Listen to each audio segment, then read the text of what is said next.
while I was a student, I would get men's haircuts, and to me, I've done that since I was 16, 15, and it's just been easy to talk about it. So when I would get men's haircuts, people would gather around, and I would do a lot of little teachings, and the director saw that, and she liked that I had a really good way to talk to people and show them. I didn't want to be an instructor, but I just really wanted to work. It fell in my plate, and I jumped at the opportunity. So I got laid off from my job. I was at a job for a year and 1 day, and on that one day, after my year anniversary, they called me in and said that the department that I organized and built, they were gonna give it to another company, so they didn't need my department anymore. So the people that I hired and stuff, they let them go and let me go. So I had nothing to do. I didn't want to go back to the university because the economy at that time was bad. I just thought about what I can do. Unemployment offered me to go back to school. I started looking around at what I wanted to do, and I was already cutting hair. I had a chair at home. I was like, why don't I just do this? I didn't want to be a barber. I just didn't want to limit myself. So I looked into Ogle, and that was the only school that I really looked at. And before you know it, I was enrolled. On my birthday, I did orientation, and then the next Monday, I started school.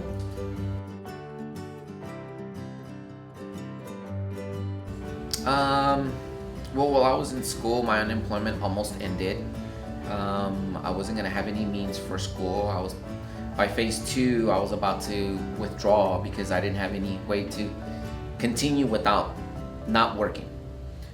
This was the only option because I had 2 little girls to support and a house and everything, and unemployment was sort of taking care of that. And if it wasn't gonna happen after phase 2, then I was gonna have to quit. Also, my father died about a month into school, and that was a really hard kind of transition for me, just because I grew up really, really close to my family. I took a week to go and do all the funeral stuff and everything, but coming back, it was kind of hard. But to me, my overall look of everything was my daughters and making sure that they were taken care of. So I never wanted to quit just because every morning I would wake up, I'd see their faces.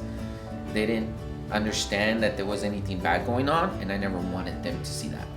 So I just kept pushing myself and pushing myself.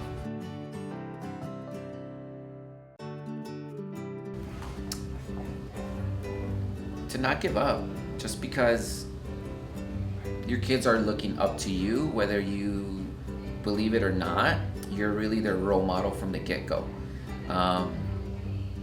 For instance, for me, my dad worked for a company for over 40 years.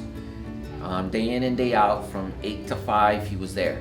For 40 years, nonstop.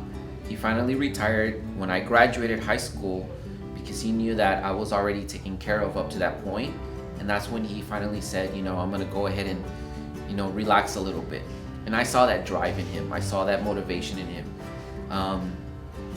I want to present that to my daughters and that motivation. So anything that you do is always a reflection of, the way you've lived your life and stuff. And you don't want your daughters or your kids to not have that motivation, that drive. Plus, I don't want to see my kids without. So I wouldn't do whatever I have to do to make sure that they are with.